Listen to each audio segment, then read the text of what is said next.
I've spent a huge portion of my life fighting failure. And to be honest, I still do sometimes. Not being the kid picked last for dodgeball. Not being the guy that shows up at the school dance without a date. Not driving a ragged out car. Not being rejected for that promotion. Not having that ideal client not want to continue working with me anymore. But as I get older and reflect on my life, I've come to realize that all that time spent fighting failure was a waste. Here's why. Failure is simply a perception.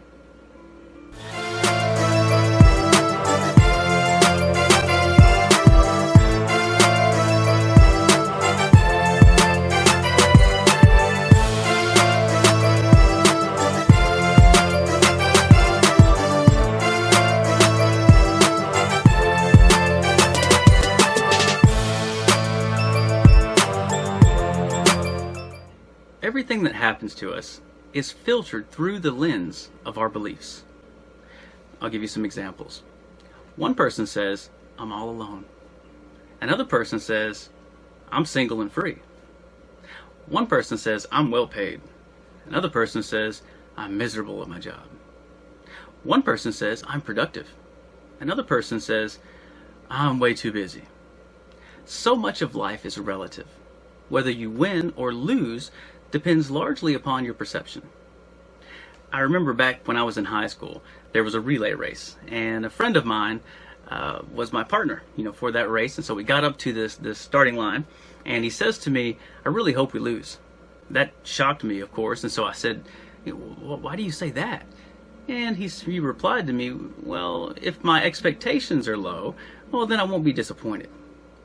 Now, obviously, we didn't do too well at that relay race.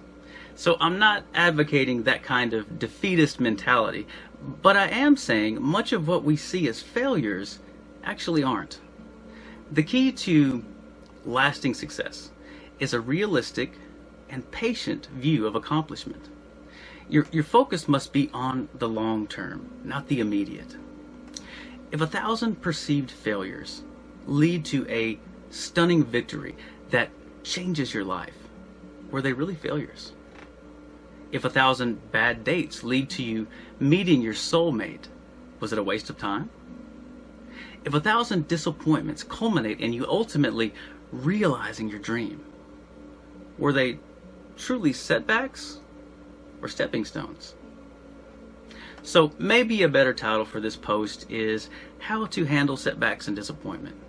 Because being able to do so will ultimately elevate your overall joy and sense of personal satisfaction. It's a way of stepping off the roller coaster and living life stable and not blown about by every wind of circumstance. Or maybe an even better title is How to Never Fail Again. I actually thought about doing that title for this. Does it mean you'll really never fail? Well, that depends. The key to not being emotionally crushed by disappointment or rejection or a major setback is simply this: turning everything into a learning opportunity and a chance for growth. Have you ever heard the expression, I never fail, I never lose, I learn? That's what real success is all about. Even if you royally screwed the pooch, if you gain knowledge from the experience, and then the failure can actually turn out to be an asset for you.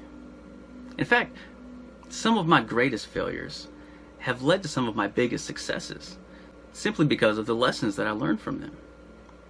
Did I fail at this blog post? That depends on how I perceive it. I could ask typical questions such as, did it convert someone into a profitable client? Did it get a lot of views and likes? Did it amplify my followers? Those metrics don't matter. Here's what does.